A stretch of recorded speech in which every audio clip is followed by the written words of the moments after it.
السلام عليكم ورحمة الله تعالى وبركاته. إذا مرحبا بكم في درس جديد، الدرس 21، الأعداد الصحيحة الطبيعية والأعداد العشرية الضرب. إذا le nombre entier naturel et le nombre décimaux la multiplication. إذا مباشرة أكتشف وأتمرن.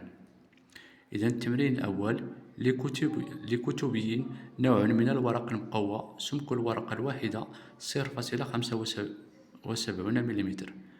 صفف هذا الكتبي 465 ورقة من هذا النوع وكون رزمة، واحسب سمك هذه الرزمة. إذا كما تعلمون أن الكتبي نوع من الورق المقوى، سمك الورقة الواحدة 0.75. صفف هذه الكتبي إذن كم من ورقة؟ 465 ورقة. إذا مباشرة العملية 0.75 مضروب في 465. إذا العملية كما تلاحظون، إذا 0.75 مضروب في 465. إذا 5 في 5 تساوي 25، وأحتفظ ب2.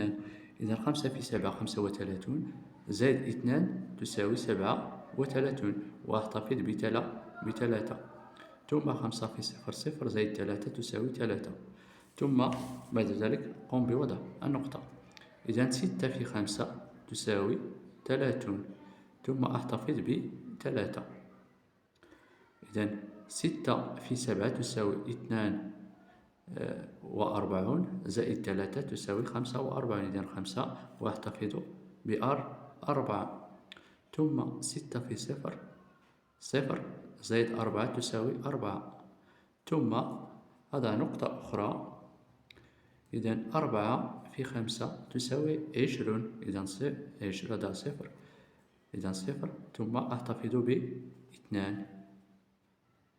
ثم 4 في 7 تساوي 28، زائد 2 تساوي 30. إذا 0، وأحتفظ ب3. ثم 4 في 0 تساوي 0، زائد 3 تساوي 3. إذا مباشرة أضع زائد. إذا 5 زائد لا شيء تساوي 5، ثم 7 زائد 0 لا شيء تساوي 7. ثم 3 زائد 5 زائد 0 تساوي 8. ثم 4 زائد 0 تساوي 4. 3 زائد لا شيء تساوي 3. إذا دائما الوحدات تحت الوحدات، العشرة تحت العشرة. ثم بعد ذلك نقوم بوضع الفاصلة. إذا كما تلاحظون كيف نضع الفاصلة في الأعداد العشرية. إذا كما تلاحظون، إذا هنا توجد الفاصلة. إذا كم من رقم يوجد؟ إذا 1 2 1 2. إذا أقوم، إذا أحسب 1 2 ثم أضع الفاصلة. إذا واضح. ثم ننتقل. إذا تساوي 348.75 إذا مليمتر. واضح. إذا ننتقل إلى التمرين الثاني. اشترى خياط من بائع أثواب قطعة ثوب طولها 16.5 متر. ثمن المتر الواحد من هذا الثوب هو 24.8 درهم. ما هو الثمن الذي أداه الخياط لبائع الأثواب؟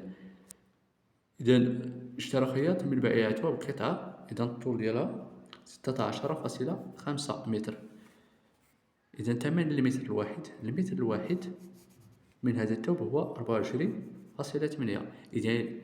إذا قمنا مثلا بشراء 2 أمتار، 24.8 مضروب في 2، ولكن قمنا بشراء 16.5 متر الطول.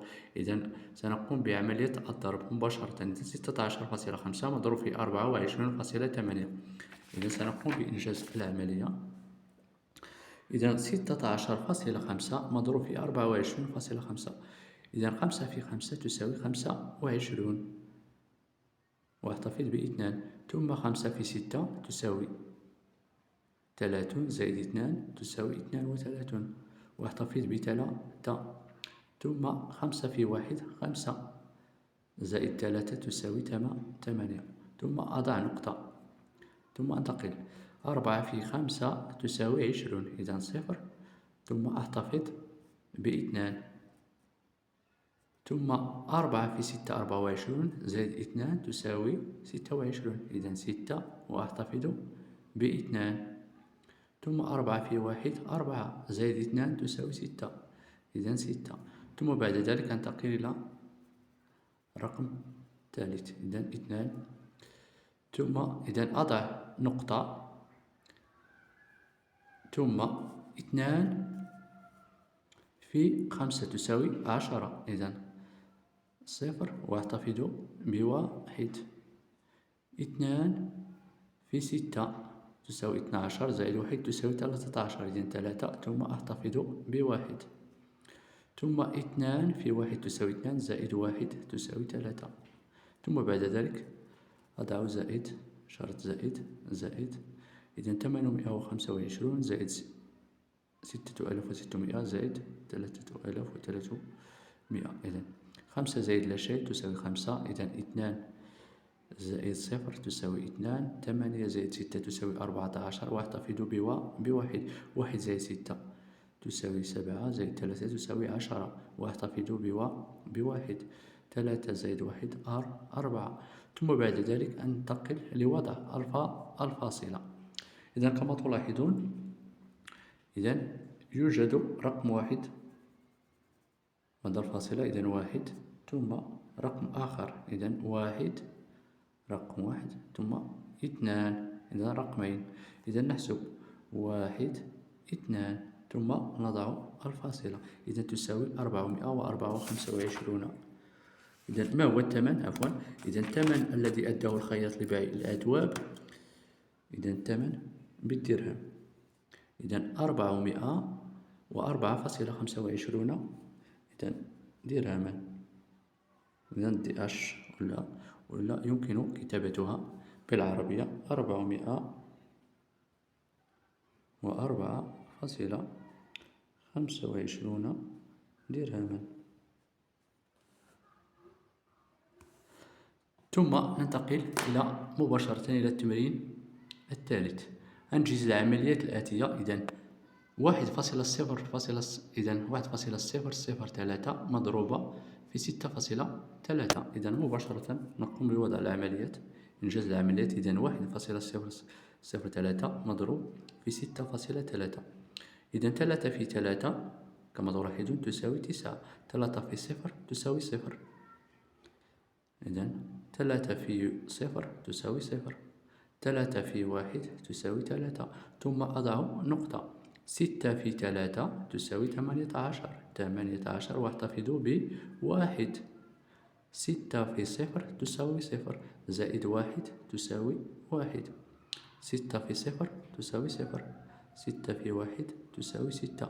ثم بعد ذلك أضع زائد. إذا 9 زائد لا شيء تساوي 9. 0 زائد 8 تساوي 8. 0 زائد 1 تساوي 1. ثم 3 زائد 0 تساوي 3. ثم 6. إذا 6 زائد لا شيء تساوي 6. إذا كيف يتم وضع الفاصلة؟ إذا كما تلاحظون دائما نفس الطريقة. إذا يوجد من وراء الفاصلة. إذا كم الرقم؟ إذا 1 2 3. إذا 1 2 3. ثم ننتقل إلى 6.3. إذا يوجد رقم آخر. إذا 1 2 3 4. إذا 4 أرقام بعد الفاصلة. إذا 1 نبدأ من هنا. 1 2 3 4. ثم نقوم بوضع الفاصلة. إذا تساوي 6.3189. إذا واضح. ثم ننتقل إلى العملية الثانية. إذا 34.24 في 2.5. إذا 34.24 في 2.5. إذا 5 في 4 تساوي 20 وأحتفظ ب2. إذا 5 في 2 تساوي 10 زائد 2 تساوي 12 وأحتفظ بواحد. 5 في 4 تساوي 20 زائد 1 21 ثم أحتفظ ب2. 5 في 3 15 زائد 2 تساوي 17.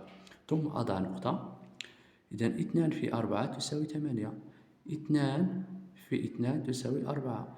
ثم 2 في 4 تساوي 8. ثم 2 في 3 تساوي 6. ثم بعد ذلك أضع علامة زائد. إذا 0 زائد لا شيء تساوي 0.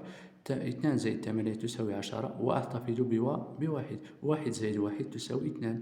2 زائد 4 تساوي 6. ثم 7 زائد 8 تساوي 15 وأحتفظ بواحد. 1 زائد 1 تساوي 2 زائد 6 تساوي 8. ثم بعد ذلك أقوم بوضع إشارة أو عفوا أقوم بوضع الفاصلة. إذا كما تلاحظون نفس الطريقة.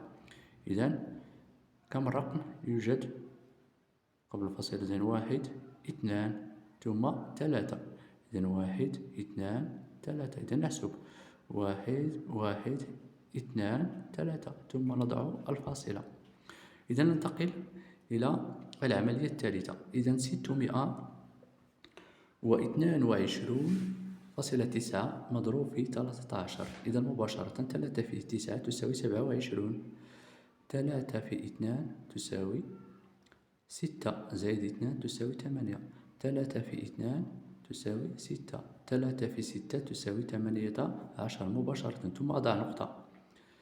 1 في 9 تساوي 9. 1 في 2 تساوي 2. 1 في 2 تساوي 2. 1 في 6 تساوي 6. إذا 7 8. إذا أضع إشارة زائد. ثم 8 زائد 9 تساوي 17. أحتفظ بواحد. 6 زائد 1 تساوي 7 زائد 2 تساوي 9. 8 زائد 2 تساوي 10 وأحتفظ بواحد. إذا 1 زائد 1 تساوي 2 زائد 6 تساوي 8. ثم بعد ذلك أقوم بوضع الفاصلة. إذا كما تلاحظون كم رقم يوجد من الفاصلة؟ إذا رقم 1. إذا 1 هل يوجد هنا؟ لا. إذا 1 ثم أحسب 1 ثم أضع الفاصلة. إذا 8097.7. ثم أنتقل إلى العملية الأخيرة الرابعة. 1870 مضروب في 20. إذا كما تلاحظون 1870 مضروب في 20. إذا 0 في 0 تساوي 0. 0 في 7 تساوي 0. 0 في 8 0. ثم 0 في 1 0. ثم أضع نقطة. 2 في 0 تساوي 0. 2 في 7 تساوي 14 وأحتفظ بواحد. 2 في 8 16 زائد 1 17 وأحتفظ بواحد. 2 في 1 2 زائد 1 تساوي 3. إذا 0 0. 0 زائد 4 تساوي 4. 0 زائد 7 تساوي 7. ثم 3 زائد لا شيء تساوي 3. إذا 37,400. إذا هكذا أنهينا حصة التمارين. إذا بالنسبة للحصة الأولى الأعداد الصحيحة الطبيعية والأعداد العشرية الضرب صفحة 102 بالنسبة للمستوى الخامس.